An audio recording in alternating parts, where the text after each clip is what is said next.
Welcome to our Next Gen Network's coverage of 2012 College Easterns here in Wilmington, North Carolina.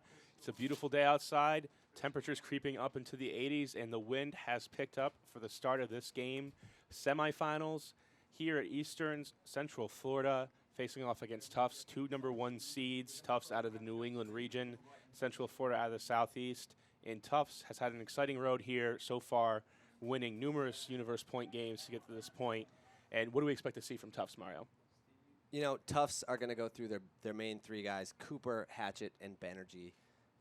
We covered them yesterday, and that was the story for them. It was their success guided how well Tufts was going to do. We saw yesterday that when they have trouble with their red zone efficiency, that it affects their game. They're often easily able to get to the end zone, but sometimes not able to convert. Hatchet is going to have a key matchup against Misha Freistetter for Central Florida. Freistetter was not here yesterday, and Central Florida was still able to win their pool, but Central Florida is going to be a totally different team with Freistetter, so Hatchet is going to need to contain him. And finally, when their offense is initiated with an easy cut, their offense flows, and that will be important for them if they want to come out on top here in the semis. We know that Misha Freistetter is going to be incredibly important for Central Florida, and that's going to be a key for their game. On the other hand, for Central Florida, we're going to need them to have some easy offense going throughout this game. Also, though, looking forward to against Tufts, they're going to need to pressure the handlers. They want Alex Cooper is going to get a pass every other. North Carolina had some success earlier to making Tufts forced upfield with their handlers and putting up some floaty hucks. And Central Florida cannot be one-dimensional. Freistatter's such a great target to go to, but they need to be able to work effectively as a team. And finally, Tufts has hung around in every single game, been down in some of them, and turned it on at the end. UCF is going to have to close out strong in order to win this game. Looks like we're about to get started. Central Florida will be pulling to Tufts. Tufts with their offensive line out. Adrian Banerjee on the field with Cooper. Things start out, and Cooper starting out going up for the hitch. Here's McNaughton stretching the field deep. Can't come down with it. And Central Florida will have a chance to start off with a break. Tufts loves to send McNaughton deep. He's caught lots of goals for them this weekend. Unfortunately, unable to catch up with that one. Tufts throwing zone. They said before the game that in past victory last year at College Southerns, Tufts was down 8-4 against Central Florida through a zone and ended up winning 13-10. Definitely going to test the patience and mettle of Central Florida's defensive line here. Hickson reaches over the top. Freistetter also on the field to start out the game. Scuba now putting it deep. Can't quite find his man. That was Freistetter with the bid, and he changes the field offensively and defensively for Central Florida. When they put it up deep, it's going to be to him. It's going to be to him most of the time. And usually, if you're going to go deep to anybody, throw it to a guy who's 6'8". Looks like we're having some exciting fireworks so far. That cock also turned down. Wind definitely affecting this game. Use of zone will be prevalent. Central Florida going upwind now with the wind coming from right to left. Freistetter finding Hickson up the line. Timeout called by Central Florida, trying to take advantage of this early break opportunity. And we'll be right back with more coverage to see if Central Florida can convert in the end zone. And this is Next Gen Network's coverage of 2012 College Easterns. And we're back here in Wilmington, North Carolina. Central Florida facing off against Tufts in the semifinal matchup. Central Florida coming out of a timeout, trying to convert on the first point of the game. I'm Brian Jones here with Mario O'Brien. We have Cody Johnson also with us keeping statistics. And we'll hit you up with some stats later on in the game. Be sure to check us out on Twitter too. NGN_Mario for Mario O'Brien. No_look_scuba for me, Brian Jones. We'd be happy to respond to your tweets. Play restarts for Central Florida, puts it up the line, makes the grab for the score. Central Florida breaks for a 1-0 lead. Actually, this play is being ruled down by the observer. Not an active call. Tufts having to declare it down, then a direct referral. Get a replay here. Tough to tell there on the replay. It does look like he got his fingers underneath the disc. Play restarts, and Tufts trying to go for the round. And that's Shaw, normally sure thrower, overthrowing his man Reedy to Hickson. Jacob overthrown, can't make the catch, and we have a foul on the play. There was some contact between Cooper, the defender. It looked like before the play, the receiver got tangled up in the mess of a couple players, saying that that impeded his ability to make the play. I'm gonna see here in traffic, he's gonna get, yeah, I don't know if he got held, if it was intentional, but there definitely was some contact before he was able to make the play. Looks like the observers are upholding the call on the field, and we have 4 observers for this game. Make sure this one gets called correctly. Tufts defense pointing out their man assignments.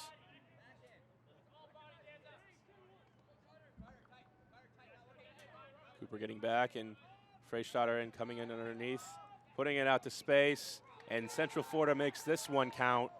1-0. Nope, still in. Coming back for a possible travel call. Looks like they're saying that Freistatter, when he caught the disc, he actually rounded in his cut. And on the replay, we could actually see that that's true. When you catch the disc, you cannot round your cut in order to set up your throw. And if you do it, it's a travel. It was the right call by Tufts and also the right call by the observer to uphold the travel call. We have more turnovers in this point early on. Both teams unable to convert. Central Florida had several chances at an upwind break. Unfortunately, observers call overturning one of their goals. Cooper picking up in a vertical stack. Finding Banerjee, and he's been a critical part of this offense throughout the weekend. McNaughton, Cooper now. Luana Corsi. Big layout by Shaw to preserve possession. Freshman Carter Thalen up to Cooper. Finds his man just outside the end zone. Central Florida slapping the disc there for a stoppage.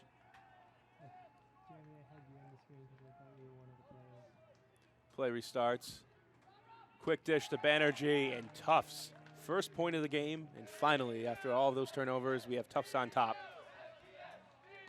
Yeah, and what really got them the goal was Banerjee and Cooper doing what they do best. Specifically Cooper, breaking the mark, finding Banerjee, then Cooper being available for resets, keeping the disc moving, giving his cutters confidence that they can cut anywhere on the field and he'll be able to hit them. And eventually, they end up in the red zone and they convert this time.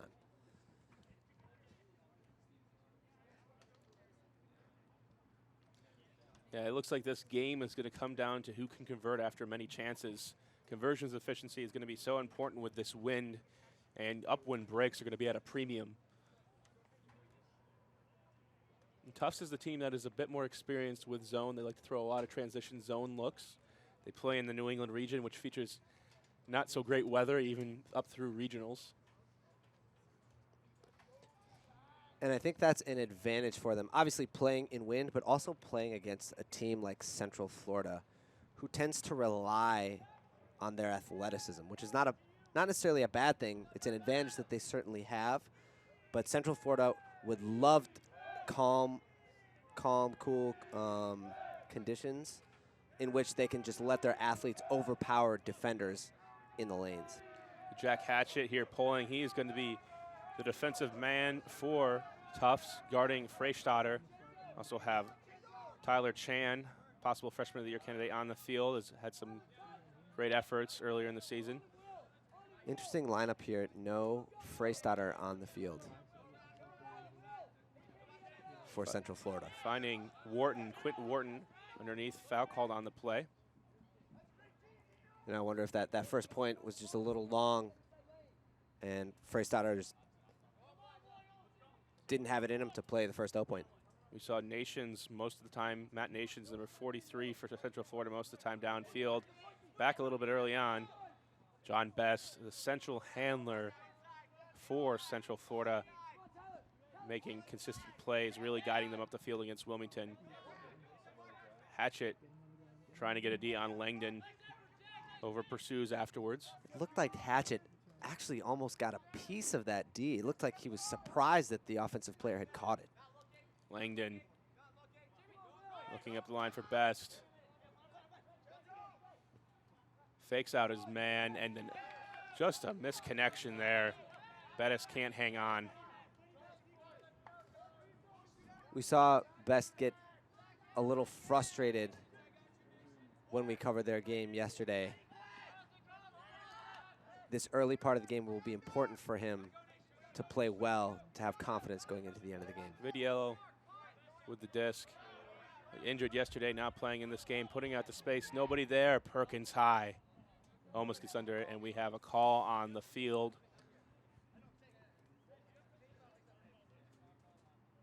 A little bit of contact on this up line cut. You know, that was great defensive position by Pitt. You can't call a foul if you just run into someone in good position.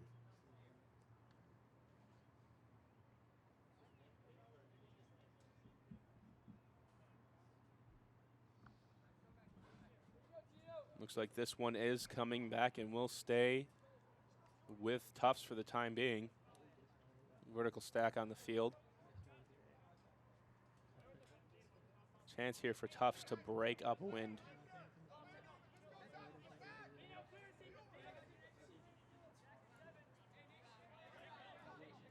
Back to Wong, and a pick called on the play.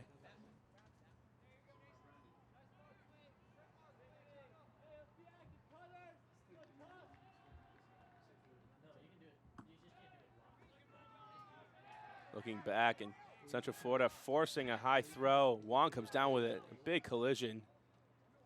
Hopefully he didn't slam his head too hard against the back of the ground. Central Florida forces the floaty throw. Tufts able to come down with it in traffic. Will Wong, standout defensive handler for Tufts. Up to Hatchett. Tufts loves to work the underneath. Will huck it if available, but most of their time they're going to try to beat you by pushing the cuts underneath and finding the open man just like that. Olsen grabs it for the goal. 2-0, Tufts leading. Tufts there able to come up with the break, and again, I think this favors them in the wind. They are very comfortable playing in these conditions. They're comfortable working the disc up the field with the unders. This is just a patient goal for Tufts.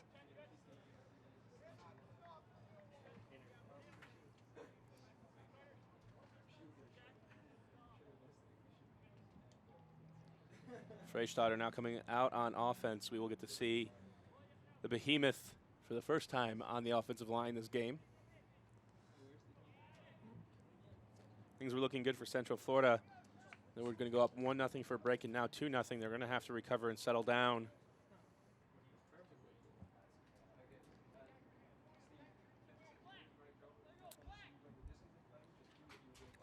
In a game like this, upwind breaks will be at a premium. Tufts came away with that first break, and now that most recent goal was upwind, and now they find themselves pulling downwind, putting Central Florida in a very difficult position to try to score their first goal. All teams left in this tournament are undefeated. Number 1 seeds from all the pool. We have a very well-seeded tournament. Hatchet with the pull. Centering to Nations. Again, Nations back handling a little bit more than we saw yesterday. Up to Wharton. To Best. Out to space. Available. Hatchet is there. Freistatter picks up the trash. And we have a travel called on the play. Defender saying that the handler actually took an extra step before he threw it. Now, this is a classic situation where you can call a travel. In this case, it looks like the observer is ruling that he did not, in fact, stop his momentum as fast as he could and took an extra step. It looks like that's a good call there, that extra step allowing him to set up his footwork for a perfect huck. I mean, it's a good call, but it's almost impossible to stop any faster than he did. Huck goes up for UCF, not completed.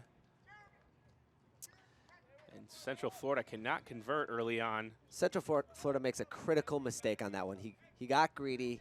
He was trying to get into the end zone. He took his eyes off of the disc. You're going to see him look at his feet before he actually caught the disc. Leads to a turnover. Perkins High bumped, trying to go around Langdon.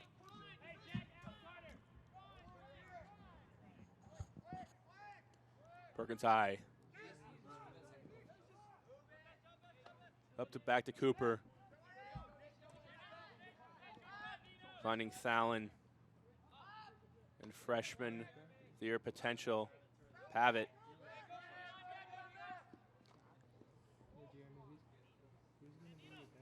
Upfield, searching for Hatchet.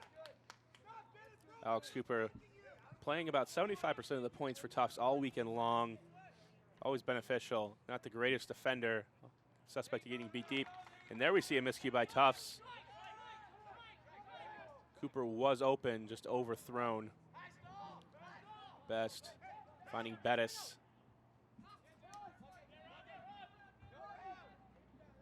Back to Bullock.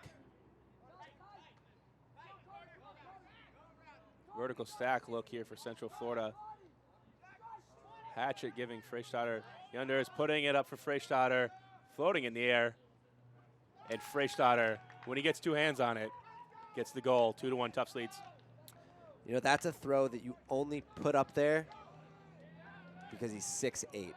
Any other player, that's essentially a 50-50. But because he's so tall, those odds are in your favor a little bit more. And he's going to come down with that one more times than not. Hatchet telling me that his plan was to back Freistatter there. He lost a little bit of sight of him. Freistatter, pretty shifty for the 6'8" frame that he has. Able to get behind the defense. That's something that Hatchet wanted. You know, and Hatchet needs to go and find Freistatter. He needs to, once that disc goes up, if he knows it's up, go find Freistatter. Assume that the offensive player has a better read initially. Go find his body, then turn and try to make a play. You're not going to out-jump him. You have to try to out-position him. Looking at both teams got here, we have Tufts starting out yesterday with a Universe Point win over North Carolina, then going through the rest of their pool, Ohio and Virginia, surviving the day. Then today, surviving on Universe once again over Illinois after being down 8-7 at half. Making it to the semifinal game. Central Florida, on the other hand, has had a much less close road other than the UNCW Central Florida Universe Point game yesterday in win, which was a very sloppy game that we did. Picked up by Shaw, moved up to Cooper, and McNaughton is going deep, but this pass trying to go upwind, not available. And Central Florida gives it right back with a miscommunication. Not a miscommunication, just a straight up dropped disc. Banerjee. Tufts offense has flowed a lot better when Banerjee is given the space to throw as well. Over to Olsen. Shaw. Trying to go to McNaughton, and McNaughton hesitating in his cut, allowing the defender to come in underneath. Shaw's second turnover of the game. Excellent job by Central Florida finding the man who was poached to initiate their offense. And they do so again to get things started, and Tufts is still trying to catch up, putting it up for Freistatter, who's there, goes to the ground, makes the grab. 2-2, and Central Florida has roared back into this game. Freistatter is a weapon. After he went downfield, he knew he had a one-on-one matchup. He actually just pointed to the end zone and said, "Put it up for me, I'll take care of the rest."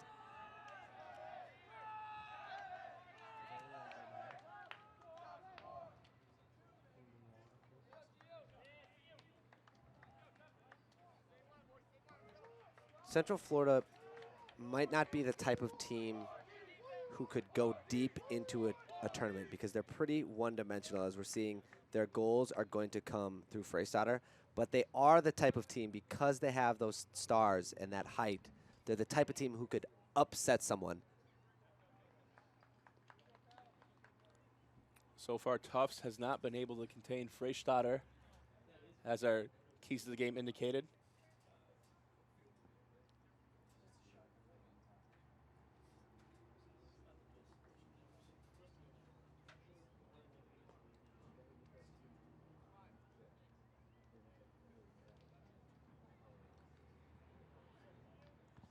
Central Florida so far hasn't been able to contain Cooper.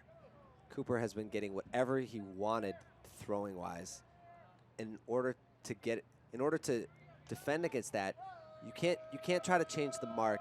The work has to become before Cooper even catches the disc. You have to keep it out of his hands.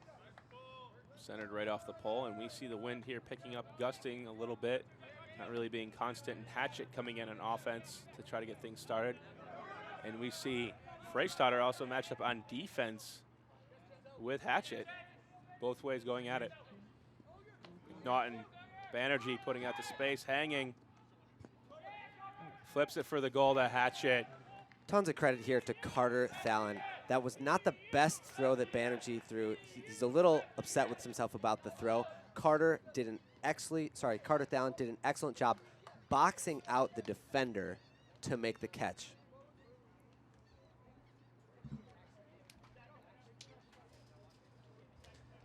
As you can see, Banerjee, this throw is going to come up. It's not exactly where he wants, but Carter Thalen maintains position, and that's usually the key to victory when it comes to catching the disc downfield. You notice there Thalen not really going as hard as he could to the disc initially, allowing him to have the slow down and to maintain body position. If he's accelerating to that break side cut as fast as he can, he's going to go well past the disc. There he's able to stop, set his feet, get the position. Right, no reason to cut hard to the break side, because the faster you cut, the longer you're not open. You're open if you're on the break side because your defender is not expecting to go there. Carter did a great job, like you said, not accelerating right away and then maintaining position.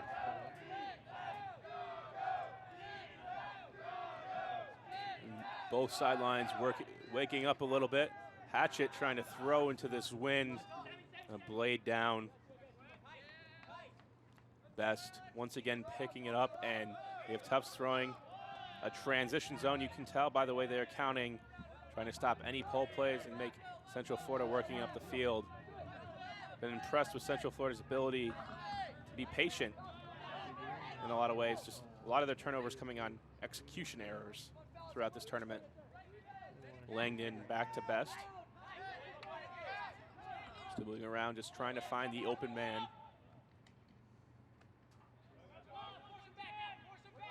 Looking back now, Bettis. Best again. Wharton. Tons of space available, and UCF flubs the catch.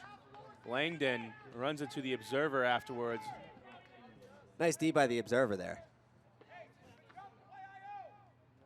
Observer actually out of bounds.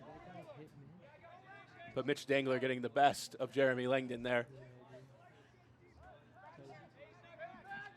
Cooper, so good with those inside breaks to start things off.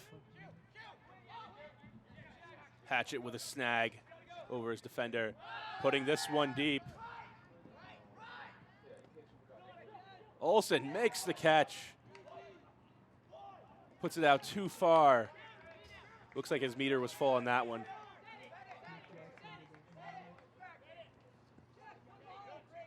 Yeah, unfortunate mistake after a lucky grab by Tufts. Tufts still playing with a soft zone. Central Florida able to make their way through it quite easily the first time in this possession.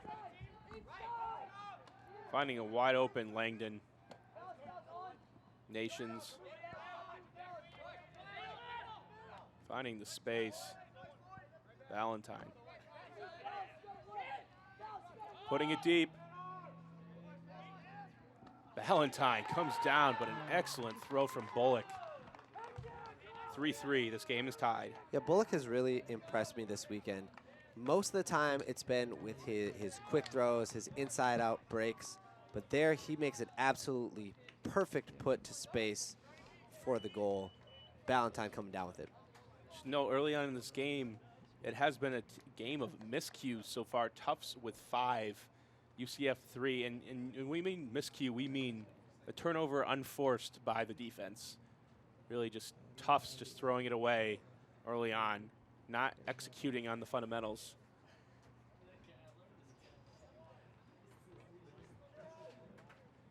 And there you could see Mike Zalisk barking commands to his O-line.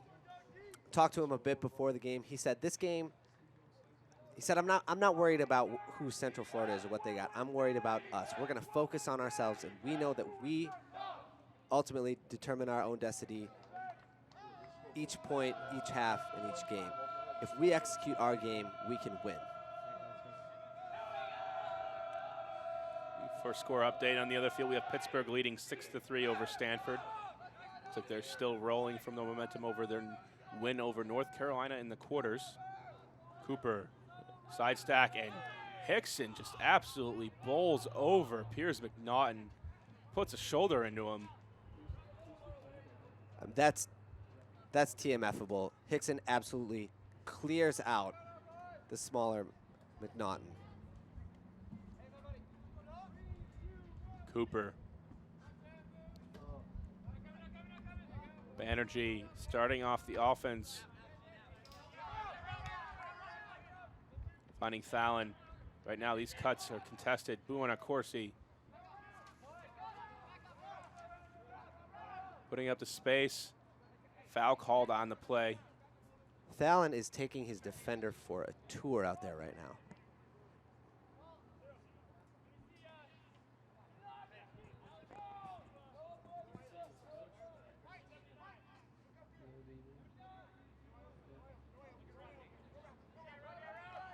Up to Cooper. Back to Shaw. Along the goal line for Tufts. And more physical play by Central Florida.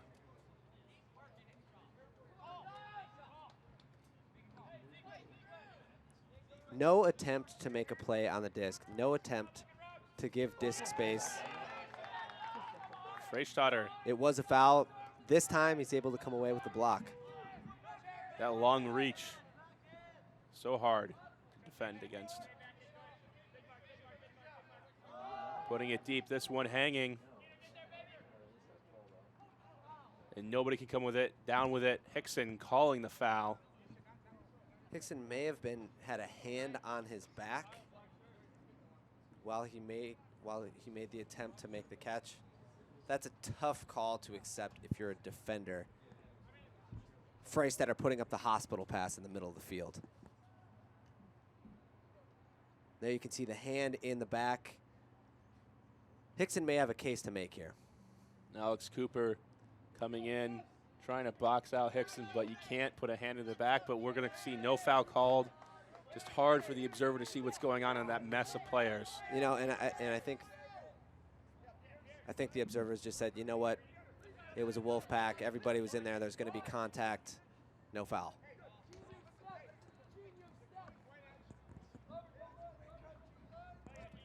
Energy marked by Reedy.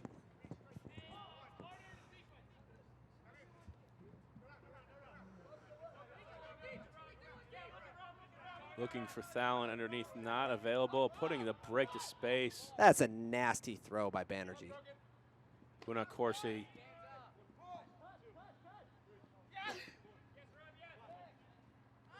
His man inside makes the grab. Daniel Jacob with the bid attempt.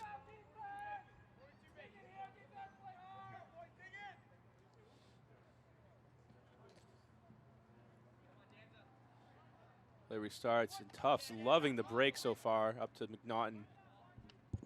Seeing some interesting size matchups. Freystadter on Eric Shaw, and we have Hickson on Pierce McNaughton. Both tall guys against speedy, smaller players. Cooper finding Banerjee, who has just become a force so far in this tournament. I've seen McNaughton get looked off a couple times before the disc stopped here. Looks like Banerjee actually just looked off McNaughton. He is open all day so far this morning. It's the bigger guy like that, got to keep cutting, keep him moving and get him tired out. Cooper losing his balance.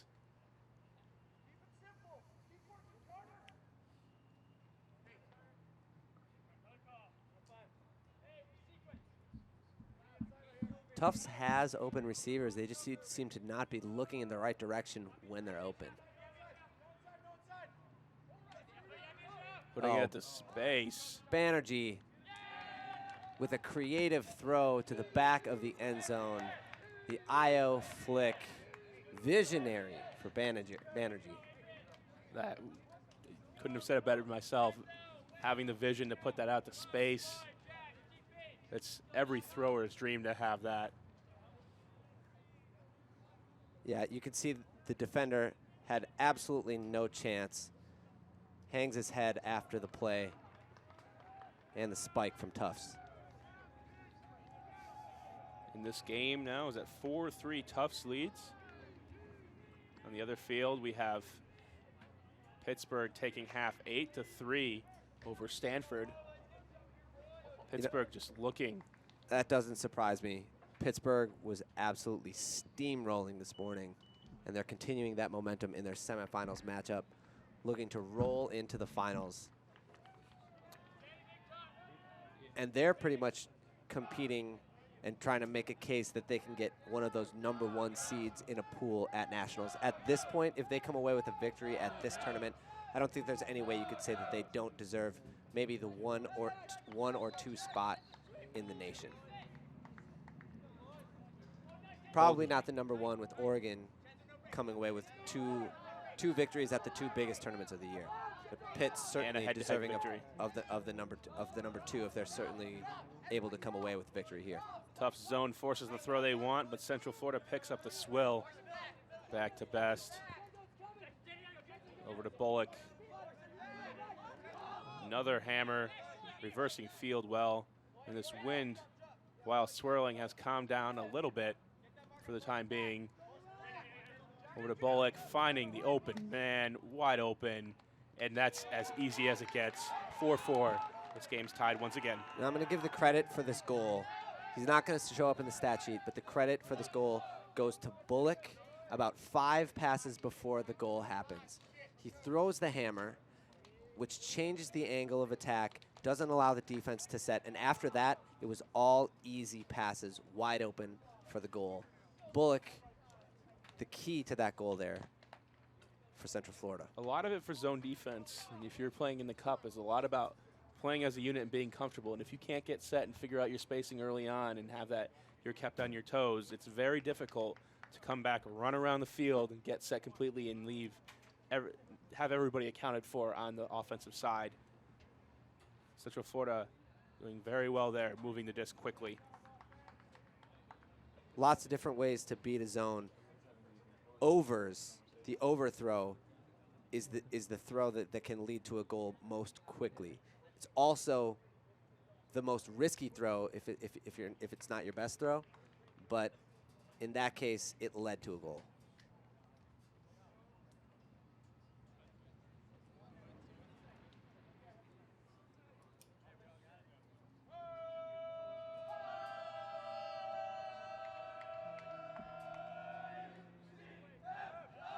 Pull goes up. Shaw connecting with Cooper, and we see a side stack. McNaughton taking advantage of Hickson. Banerjee, both top players, putting it deep. Corsi has the opportunity to make the catch. Not sure why he went up for that one so early. Yeah, he definitely made an error. What he needed to do was just maintain position. Banerjee throws to his back left shoulder. Should have run this one out for the clap catch. Play restarts, and Central Florida gets it going by putting it deep. Too far for Misha Freistadter. And there we see, again, you know, I love to talk about the fundamentals, Brian. And the fundamental that needed to be executed there on that huck was he needed to keep it flat. Make it catchable for Freistadter. Put it up there. Give it extra hang time. I don't care. Let the defender get there. But let your 6'8" offensive cutter make a play. See Tufts here. Identify the poaches. Puts up a hammer, and this time Fallon can't come down with it, but calls a foul. Fallon coached by Next Gen Network's Kevin Minderhout. There was definitely contact, but it was after the play had been made. Clean D for Central Florida.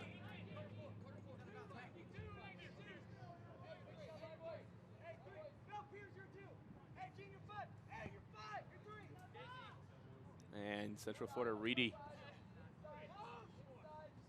Goes to the hammer to space. Fallon is there, can't get up. Goal for Central Florida, gets a break. Hickson getting funky in the end zone. I don't know about those moves, but it was a good catch. You can attend the Mario O'Brien Dance School for a small fee.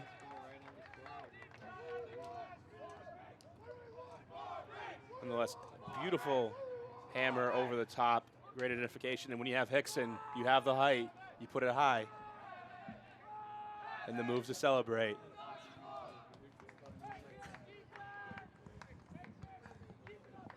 Not sure if we're seeing a little bit of a Remember the Titans bit.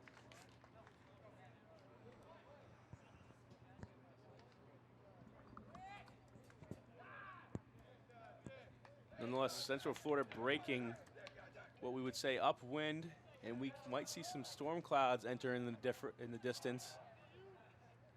Kind of creeping in there, might pick up the wind for a little bit. We had a calm day earlier this morning.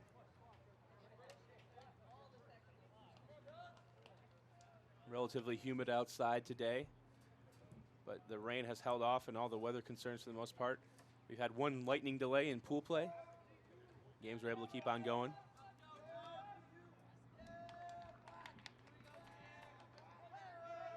McNaughton and Banerjee for Tufts are getting whatever they want underneath. They're quicker, they're squirrelier, and they've had those big defenders playing against them. They need to take control and maybe catch it every other here for Tufts. Hatchet to Olsen. Nobody on Hatchet. Now finally Central Florida finds a man.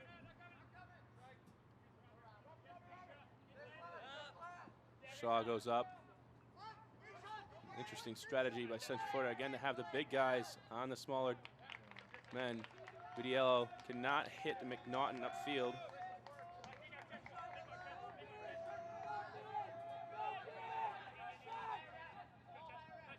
Get started once again. Hammer, and Central Florida is loving the over the top, putting it deep. Olsen gets position, makes the D.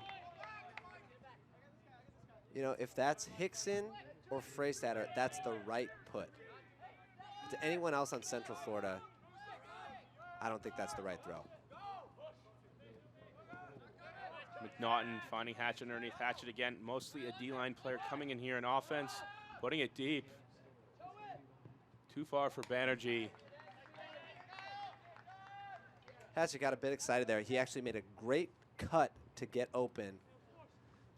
But upwind, outside in, flick, stuck on the sideline is a really, really tough throw. Banerjee definitely had the space. But throwing upwind, you've actually got to throw it with a lot of velocity, and putting touch on the disc as well is really tough in that situation. Back to Bettis. Finding Hickson. Langdon now, past midfield. Freystad are getting backed by 5 yards by Hatchet right now. Langdon.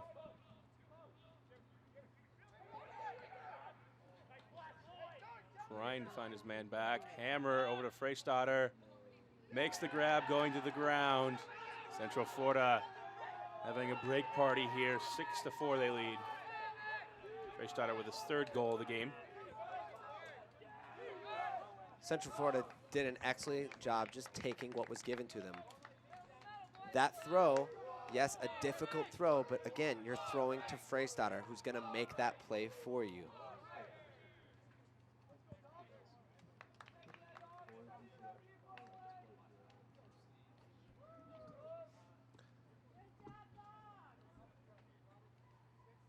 Interesting to see Freystadter on defense. It looks like Central Florida is having confidence here putting Freystadter on defense because they can control the matchup.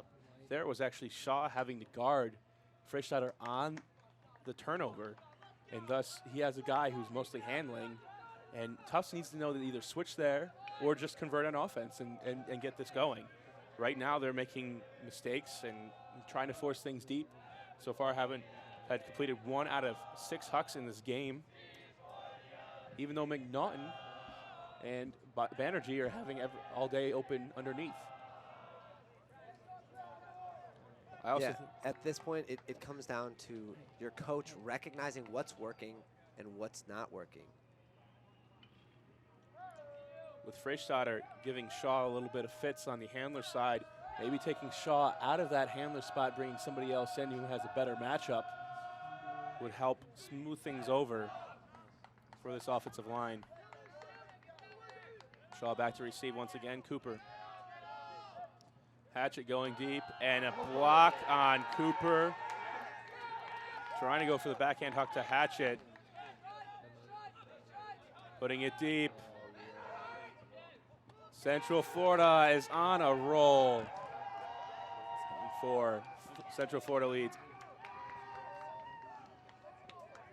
The bookends for the Central Florida defender comes away with the hand block against Cooper and then streaks deep for the goal. It's a break party for Central Florida.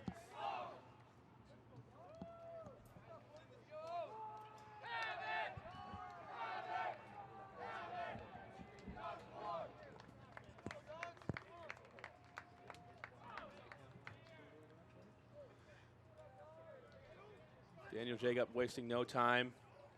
Travels on the play, but goes uncalled. If I'm Tufts, I'm watching out for that next time.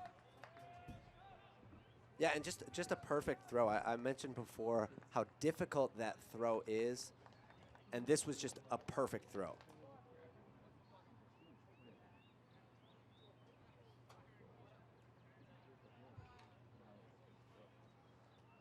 We're approaching familiar territory from what we were talking about at the top of the broadcast, Brian. Last year at Southerns, Central Florida went into half with the lead 8-4 against Tufts. We're almost there, and Tufts was able to adjust in the second half and run away with the game.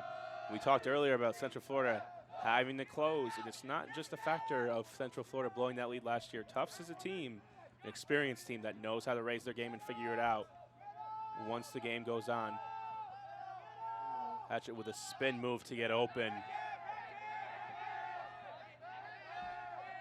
Looks like we've got a force middle defensive setup for Central Florida. Flat mark in the middle and overthrown, and Central Florida, the chance. It looks like there's an injury on the field. Perkins high. Captain for Tufts. Now this does not look good. I think what we're going to see here is the player makes a bid for the disc, and comes down directly on, with all the weight on his left shoulder. I've been there before, Brian. That's unfortunately the situation where it's very easy to separate your shoulder. Things cannot be good right now if you're Tufts. Especially with the shoulder extended like that.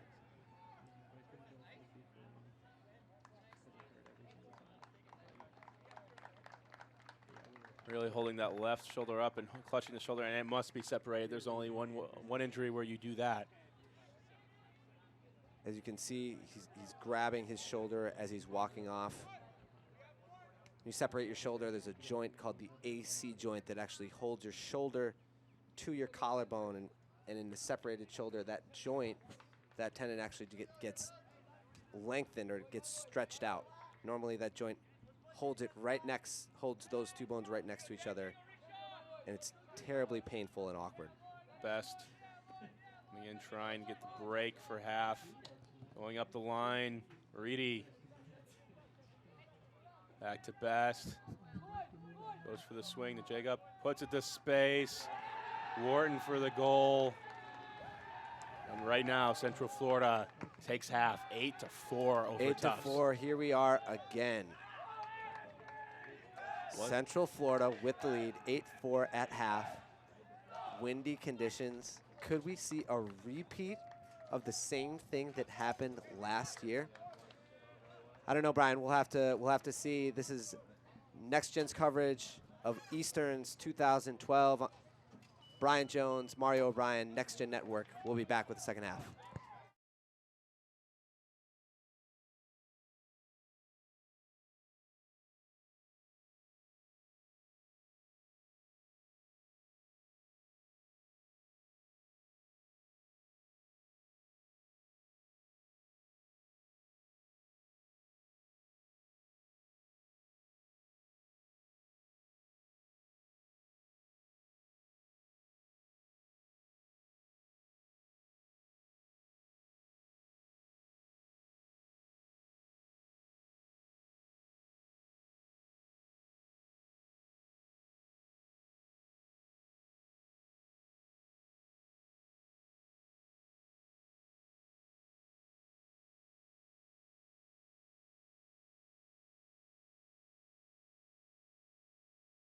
The second half action here, Tufts versus Central Florida here in Wilmington, North Carolina, part of Next Gen Network's coverage of 2012 College Easterns.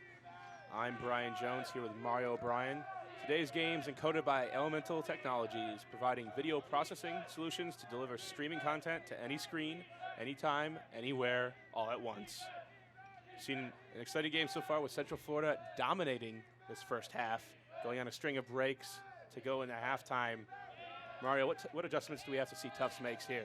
Well, first of all, Tufts needs to start doing what's working and identifying what's not working. Currently, what's not working for Tufts is Hucks. They're 1 for 7.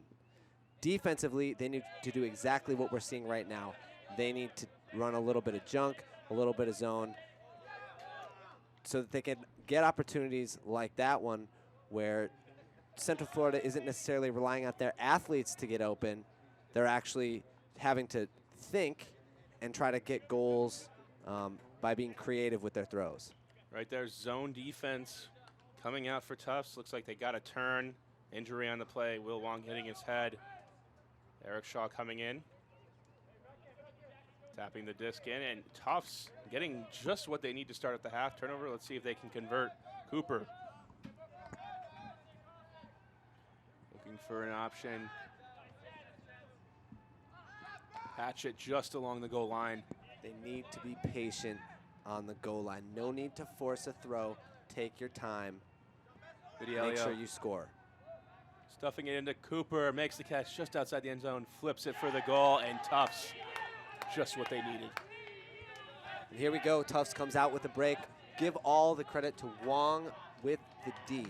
Well, credit to the coaching staff for making that adjustment, coming out with some sort of transition and some zone, and that allows the D to happen. Wong makes a play, and then they stay patient on the end zone and score. Cooper keeping with the catch, dishing it off for the score, and 3-point lead now. You see the UCF offensive line stay the same. It's interesting that we've seen Freistatter make the switch to the defensive line. It doesn't look like he's coming back on for the offense. No Freistatter, no Hickson for UCF right now. And that surprises me because UCF has to be expecting zone. Hickson, we've seen this weekend, is very capable of reaching around marks and certainly capable of throwing over the top with scoobers and hammers, which are critical when you're facing against the zone. Hatchet putting one into the end zone. Good start for Tufts defense, and it looks like we're going to see some transition zone here just by the counting on the sideline. Wharton, soft zone for Tufts. Not much movement. Bettis. I'm really loving what I'm seeing from Wong in the middle. He's never on the mark, but his head is constantly turning, looking for a defender downfield to pick up. He's always thinking about that next throw. Not necessarily about where the disc is right now, but he's thinking about cutting off the next throw, which is key if you're playing in a zone. Central Florida throws into another poach. Lloyd Olson with the D. That's getting exactly what they needed. Wong all alone. McNaughton putting it to space. Can't make the grab.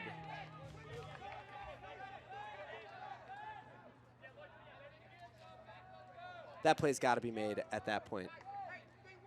Would have been a game changer. 8-5 game becomes 8-6. You're forcing turnovers, making Central Florida a bit unsure of themselves. Back now. With a soft zone like this, no need to throw it quickly if you're Central Florida. Stay a little patient. You always have the free reset, not much pressure. Look downfield until you find somebody to break it through and take advantage. Yeah, no need to throw it quickly, but when you do throw it, it has to be a high velocity throw. It's got to get to the receiver quickly. If you throw a floaty throw, all you're doing is letting the defense reset. Good movement here by Bullock. Bullock with those hammers like we saw earlier this game. Really reversing field well for Central Florida. Now it looks like they've discovered how to beat this zone. That's one of the most fun roles in a zone to play if you're Bullock. Know that you're going to be the one trapped on the sideline and throw that blady, flat hammer across the field. Upfield the Nations and back to Bullock. Best with Bullock still just doing that now over the top, and Tufts still forces a throw. Again, we talked about this. There's no need there for that throw to be made that quickly. Just need to make sure that when you do throw it, it has velocity on it and not float. Yeah, physical mistake there. It was the right choice. He just made a mistake on the throw. Tough break though for Central Florida, who's doing a great job working against the tough zone. McNaughton threatens deep. Central Florida tries to help, leaving Hatchet for the underneath. Hatchet did a great job reading that his man was poaching deep. He came for the under 20-yard gain. Wong with the quick moves, faking out his man. Over the top for Cooper, too far. Nobody back for Tufts. Defense finally breaking nobody around. Bullock hesitating. Yeah, Bullock holstered that one. He holstered the throw that he just turned over. He needs to make that throw. No matter what happened last time, he needs to make that throw. Central Florida definitely becoming hesitant here. Bring it through, and a tip by Vidiello. Vincenzo Vidiello with a D. And Bullock is in his own head right now. If he hesitated it the first time, the second time he was probably thinking, you know what, I got to make that throw. The second time he got it, he made the throw, and it came off at slightly the wrong direction, resulted in a D. Cooper launching a flick over the defender. Hatchet can't make the grab. Slides out of bounds and looks like he's also injured. You know, I see players try to make this play all the time, this trailing edge grab. You're putting your body at risk for injury. Just go ahead. It comes down to practice on your own time, being confident with both hands. There was no defender. Go out and make that play easier on yourself and don't put yourself at risk of injury.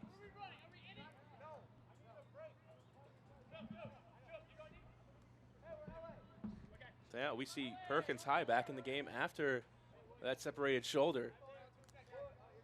Perhaps he got to pop back in.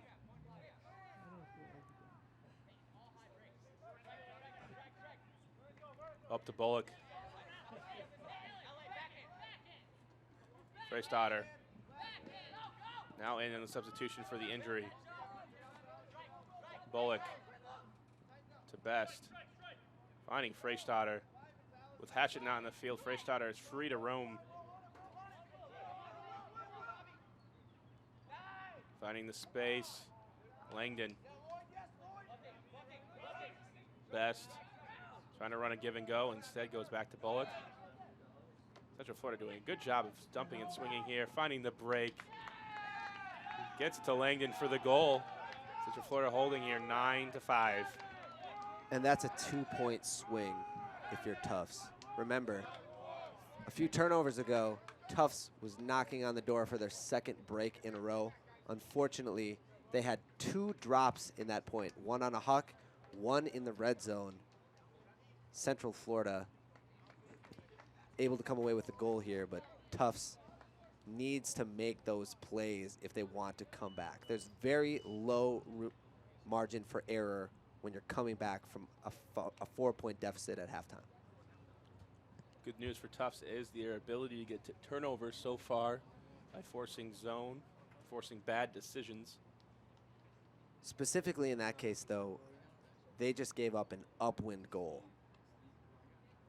And I think that needs to be a priority at this point in the second half. You always have to score when you're going downwind and then take your chances going upwind.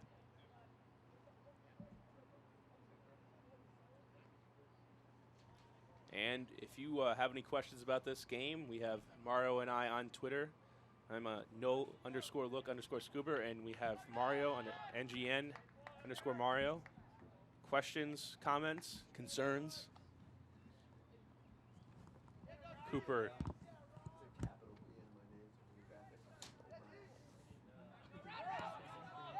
Shaw. Perkins High. UCF baiting Tufts to throw those hucks, pressuring the handlers well. Banerjee coming underneath.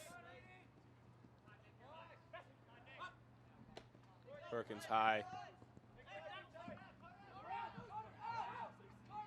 Trying to find Cooper in a tight space. Banerjee comes to the rescue, puts it out for Cooper, throws into a poach.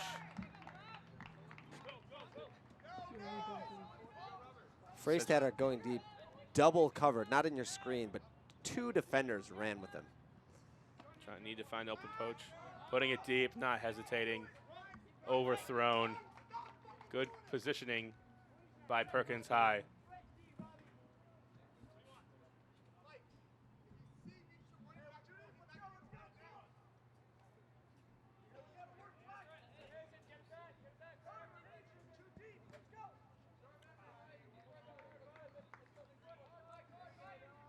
Cooper.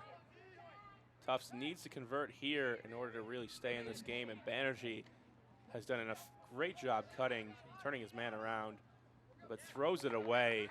That's 2 turnovers in a row from Banerjee. And Central Florida calls a timeout here.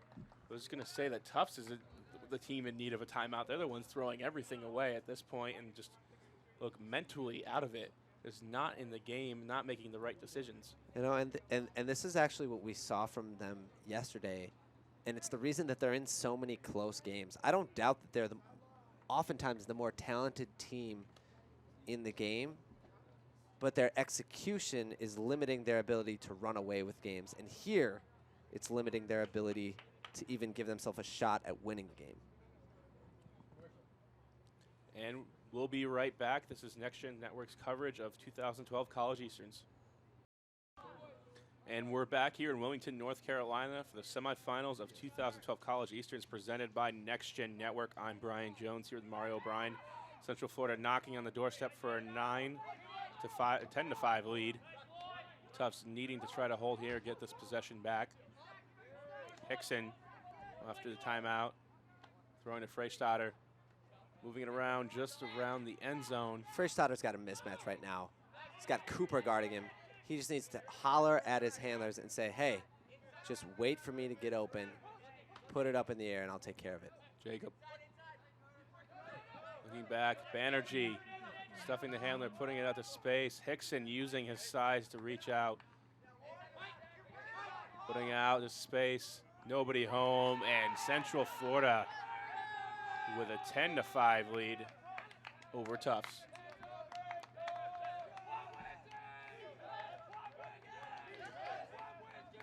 And Tufts, this is just another missed opportunity. Give credit to Central Florida for punching it in when they needed to.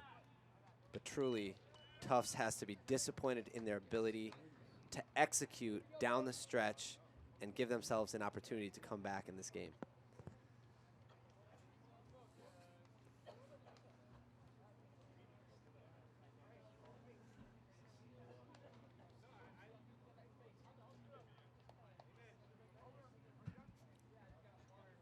Tufts needs to step up here. Come back out on offense and play like they've been able to play a closeout games early in the tournament. Question also the fatigue and the mental state of a team playing so many close games eventually that has to wear on your roster. You can see Banerjee there, number 38 on your screen. He looks exhausted, whether it's mentally, whether it's physically. He, Cooper, McNaughton, number 35, they've been carrying the load for this team, and they can't have much left in the tank at this point in the weekend.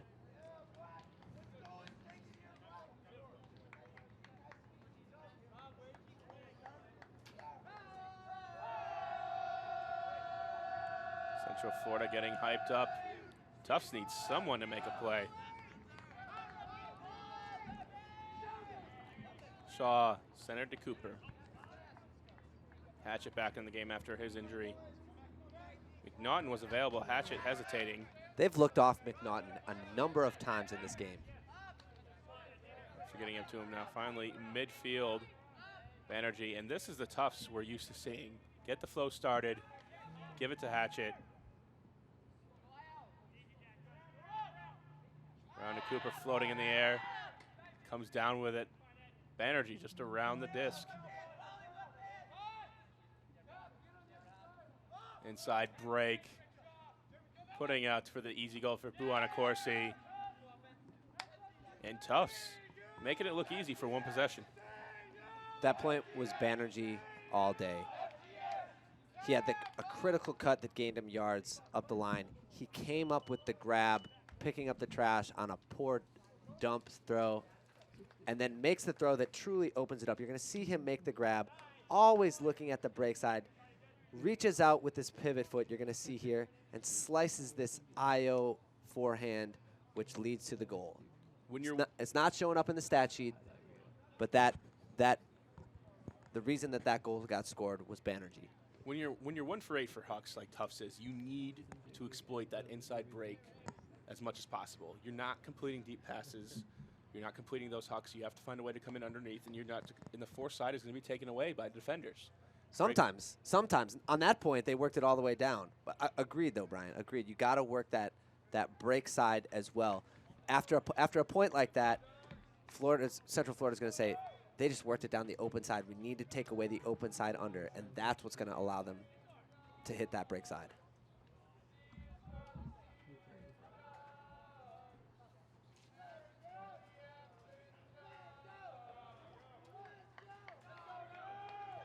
Those of you listening, we do offer a high-quality stream on ngnultimate.com.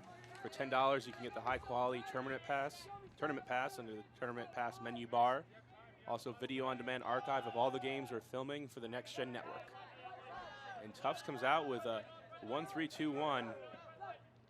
Interesting here, not really a pure wall with a cup, but more man behind it, and we have a transition as Carter Thalen finally finds his man. Back to Bettis. Forced backhand. Langdon for the inside break. Thalen almost with a great poach D. couldn't get there in time. And Best. Nations. Pick called on the play. Tufts trying to make an adjustment defensively. They've been forcing middle this whole point. Nations. Tight spaces here. UCF fitting them in. Bettis near the goal line. Best, John Best, main handler. Going back to Bullock. Inside break. Over the top. Nations comes down with it. Tyler Chan there on Bullock. Trying to over pursue a little bit to stop the around, and Bullock doesn't hesitate. Pulls the trigger on the inside break, leading to the consecutive passes up the break side for the goal.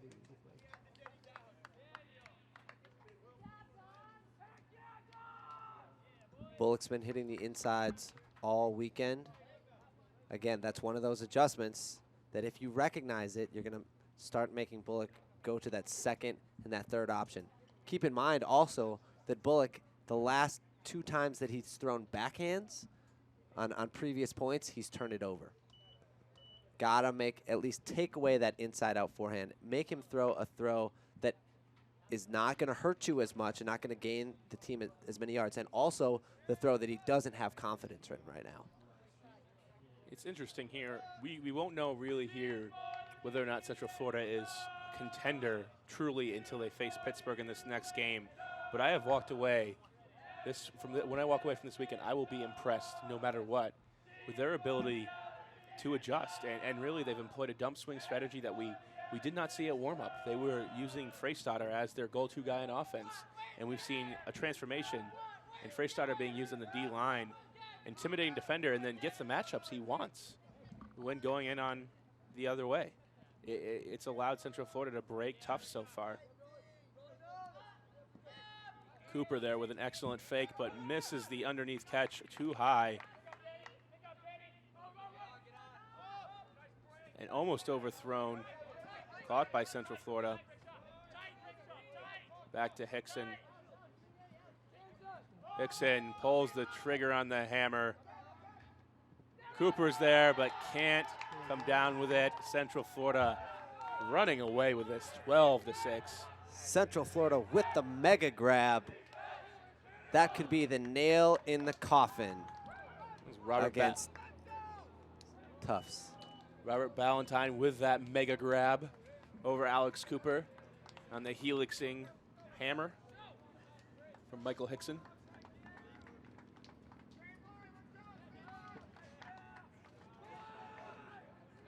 Central Florida looks confident.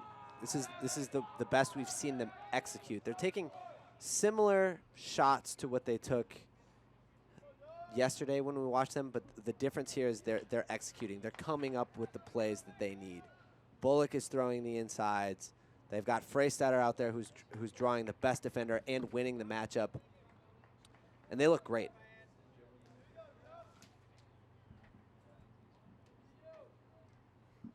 That mega grab is a special shout out to Team Mega G and Peter Lincroft. Thanks for making NGN possible, guys.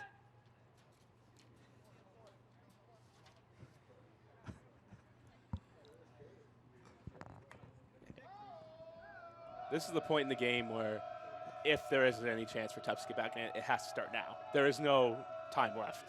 You can't allow Central Florida to go up 13-6. That's just too much of a window. 13-6 would be just two more points for Central Florida is going to be too easy to get. Tufts has not exhibited the ability to work it downfield consistently. Banerjee up to Shaw. Has an option deep and is taking it. Olsen cannot run it down. It's overthrown by Shaw. You're going to see this throw be just a bit too far. A little too much blade on that flick. Not enough touch. Turnover. Jacob overthrown, giving it right back to Tufts. Cooper starting it off. Looking for McNaughton coming in underneath. So now forced to go up to VDL. Up to McNaughton, and Tufts surviving for now. 12-7 Central Florida leads. And Cooper created that one with his initial break throw. It's a bit of a flat mark. He was actually able to get that backhand off around the mark. You can see it was, oh, it looks like the mark actually shifted. Throws the upline throw and an easy goal to McNaughton. And the defender obviously not happy about something. May have been a miscommunication on what the force was and what the strategy was in that situation.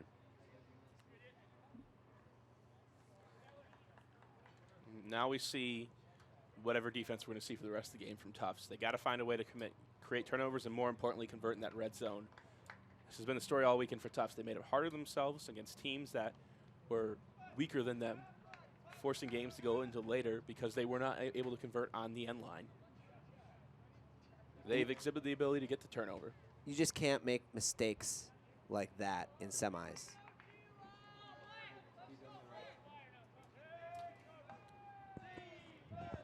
Hatchet getting set to pull. And we still see the regular offensive line out for Central Florida, and why not? They've been clicking so well this game. Nations.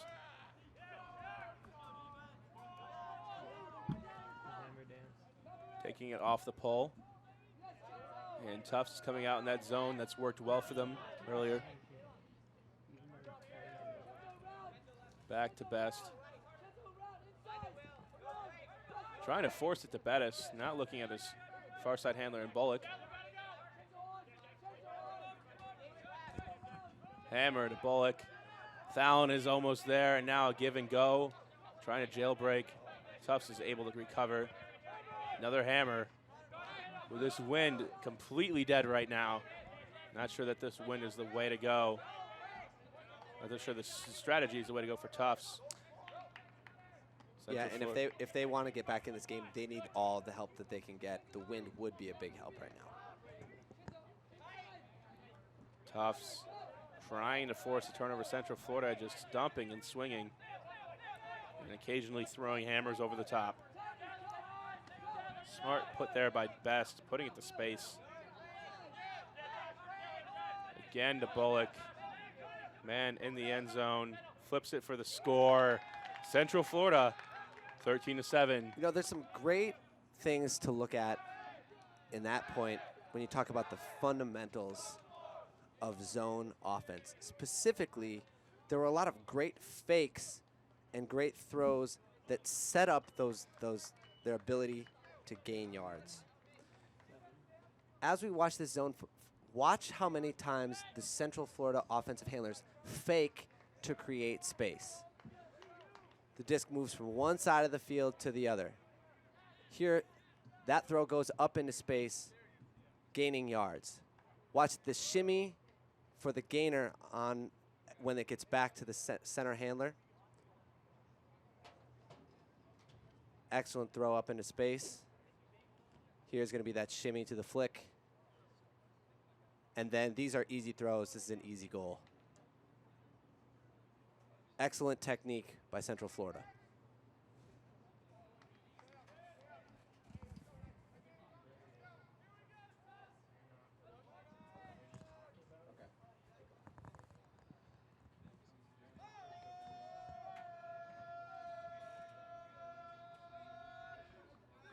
Pull by Central Florida, hanging in the air. Short, but allowing the defense to get underneath it. No first throw available. Finding McNaughton. Banerjee. McNaughton just underthrowing him. Jacob. Banerjee trying to be active on the mark. Do what he can here. But Tufts' mistakes have put them into this position. Overthrown. Cannot find Freistadter.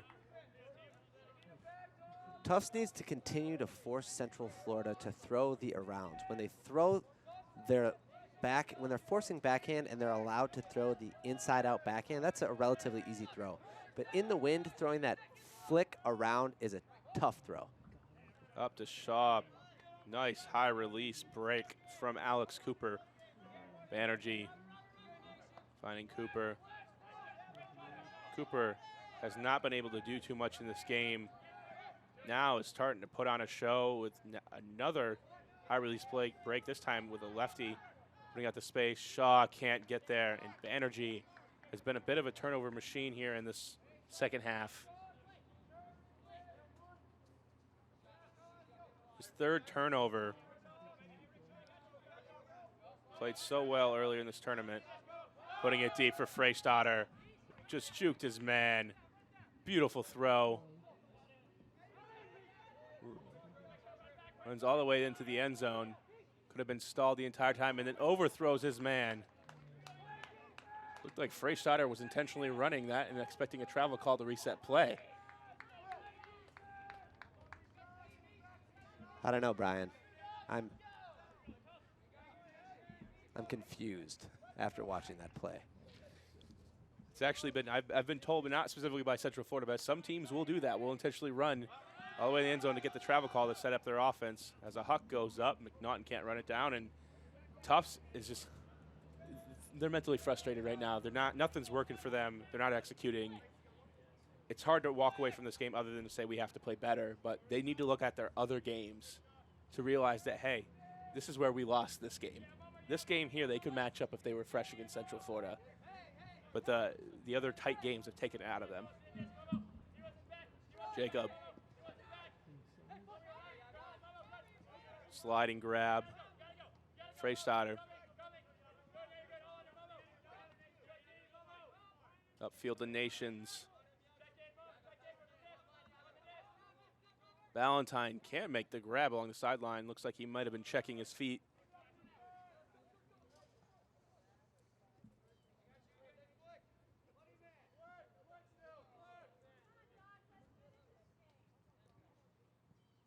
Game's getting a bit sloppy here late. Cooper overthrows Shaw. And the players that Tufts relies on have been not had good games by any standard. Freystadter. Hammer to wide open Valentine. Makes the grab in the end zone. And I don't see any chance for Tufts at this point. 14-7. Central Florida just needs to close it out. Freystadter showing his skills with the hammer over the top. Not the most stylish catch there, but it goes on the board. Grabbing it with your face.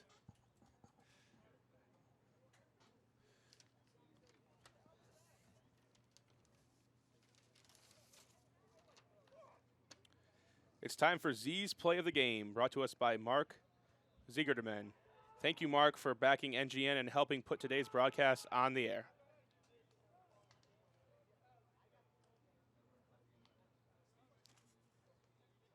Big hammer launched by UCF. Hickson making the catch in the end zone. And the dance to go with it.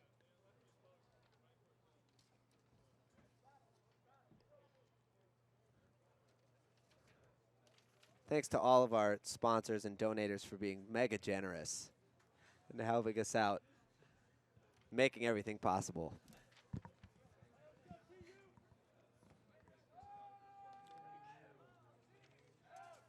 Great pull by UCF.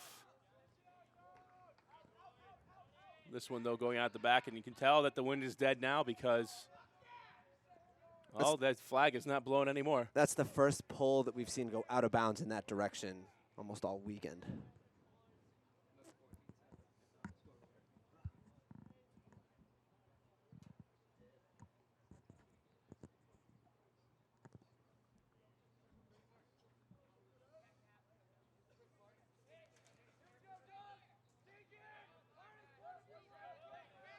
Tufts lining up horizontal sack. Banerjee, the initiating cut, was cutting deep. I think Olsen can't get there. Turnover. Olsen colliding with the UCF player after the fact.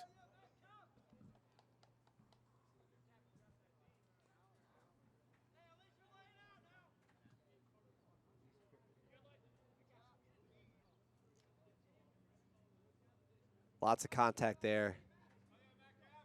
Disc is going to stay with Tufts.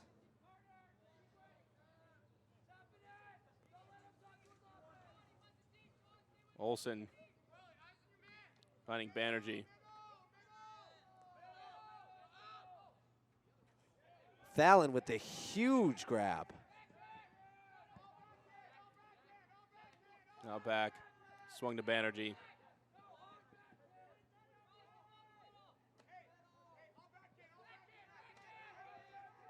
Wong. Wong has played well for Tufts. Cooper opens, forces it in there to Banerjee. Tufts adding one more to the score. Excellent job there by Cooper. He actually was fouled as he was throwing, but he knew he had an open receiver. When you've got someone wide open, make sure that you get that throw off and then call the foul. If Tufts is going to win this game, they're going to do it on the strength of their defense. Central Florida just needing one more point to win.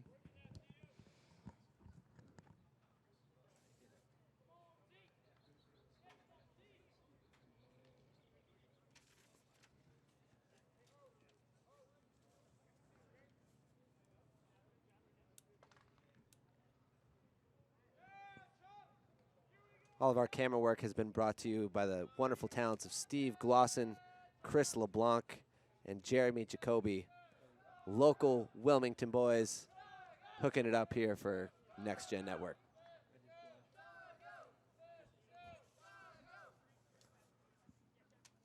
Looking on to the finals, Pittsburgh has defeated Stanford handily and will most likely be Central Florida. A rematch of warm-up back in early February. Central Florida back then using Freistatter on offense. Be interesting to see Freistatter line up against Tyler DiGirolamo. Certainly some interesting matchups that we're going to see in that Pitt versus Central Florida game. I think Pitt just has too much depth and too much of an advantage when it comes to strategy and game planning. We will find out most likely unless Tufts has a miracle here. Around to Bullock. Hammer again, and he loves those. This one, though, just what Tufts needed.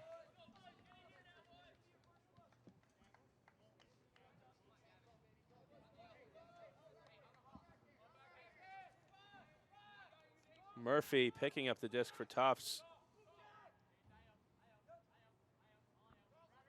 Playing through an ACL tear this year. I asked him why at Queen City Tube, and he said because this is our year. Tufts on the goal line. Finding his man for the score. A little momentum here for Tufts, but might be too late.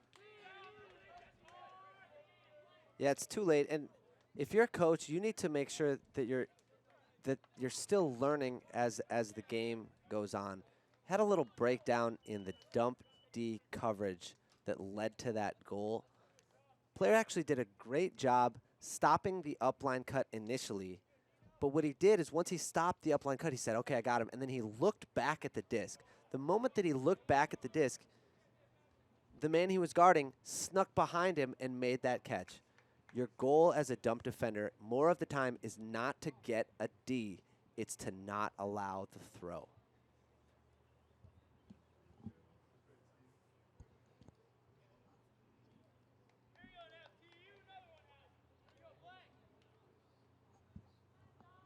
Looking at the Southeast region now, it's likely that we're only going to see one bid, and Central Florida has to be in the driver's seat for that, especially after going through Florida today. We will have to see when it counts. We still have a long way to go, at least a month until regionals for everybody in the nation. And after that, another month till nationals. So the national landscape sense, we have a long way to go to see what's going to happen. Bullock. Best now. And Tufts has transitioned out of man, but Carter Thalen has mistakenly still played zone. Bullock going for the win. Beautiful throw.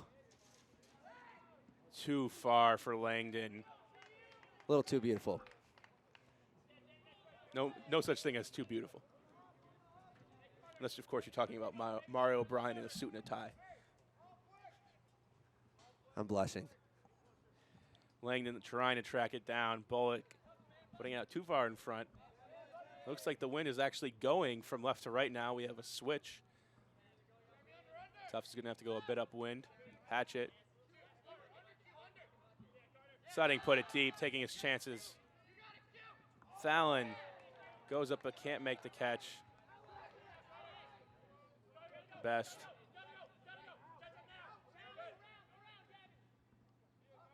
Fallon cuts off the flip to Best. Around. Great layout grab by Bettis. Best throwing off his knee brace. To Wharton. Shoestring catch. UCF making all the grabs necessary here. Back. Bettis. Bullock tips it to himself. Over the top to Best. Just handler movements all day. And timeout called by Central Florida. Trying to set up a play to punch it in and win this game. The longer this game goes, favors Pittsburgh. And I think that Central Florida called that timeout to make sure that this game doesn't go any farther than this point.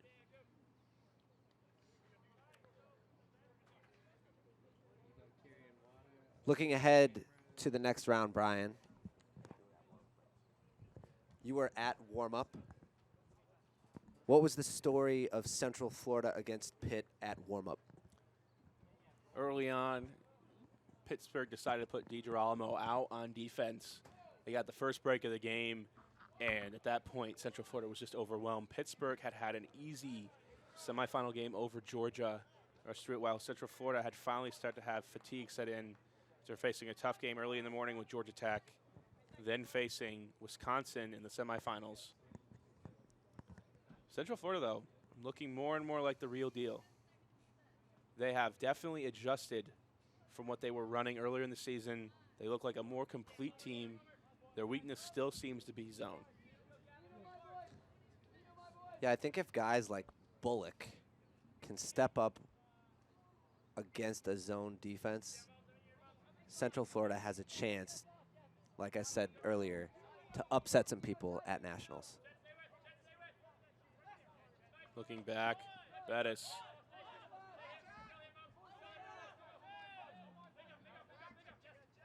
Inside break, sliding grab by Wharton.